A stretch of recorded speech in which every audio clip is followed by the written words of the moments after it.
आमच्या विदर्भामध्ये अशी एक संस्कृती आहे, म्हणजे लई जुने पुराणे लोक सांगते, आजकालसुद्धा काही लोक ही संस्कृती बाळगते. म्हणजे कसं आहे, आता हे बघा, आता जेवण झालं, आता भांडं आहे रिकामं. आता या भांड्यामध्ये तुम्हाला सांगतो, पहा, हे जे भांडं आहे, या भांड्यामध्ये हात धुवायचं, हां, आणि हे जे राहते शीतळ पाणी ते प्यायचं. पण मी आहे पहिलं आपल्या हाताला जखम होऊ नये म्हणून मी काही हात धुतला नाही. हात धुतला ते पाणी मी फेकून दिलं आणि इथं पाणी भरलं. आता हे पाणी मी पितो. आता बघा, आता म्हणजे यानं काय होते, असं आपण शीतळ पाणी पिलं, याला म्हणते शीतळ पाणी.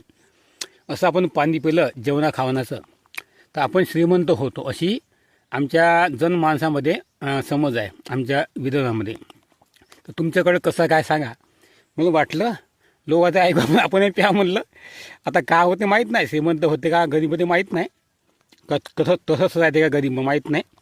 आता पाहू म्हटलं लोकांच्या त्या गोष्टी सत्य होते का खाते. कारण आणि लई लोक असे पेते आणि ते लोक खरंच श्रीमंत झाले.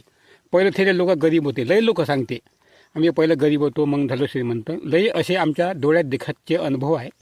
मग त्याला म्हणलं त्याचे पाहू आपण आता आपण सुद्धा प्या म्हणलं. म्हणून आता एक प्रयत्न आपला हाय पाय आता भावांना. आता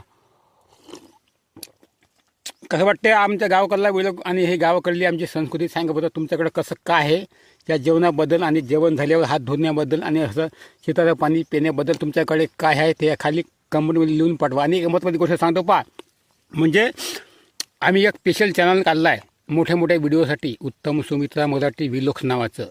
त्या चॅनलवर आम्ही मोठाले व्हिडिओ टाकत राहतो, 8 मिनिटाच्या पलीकडले. किती मग तो व्हिडिओ किती मोठा होऊ शकते टाकतो त्याच्यावर.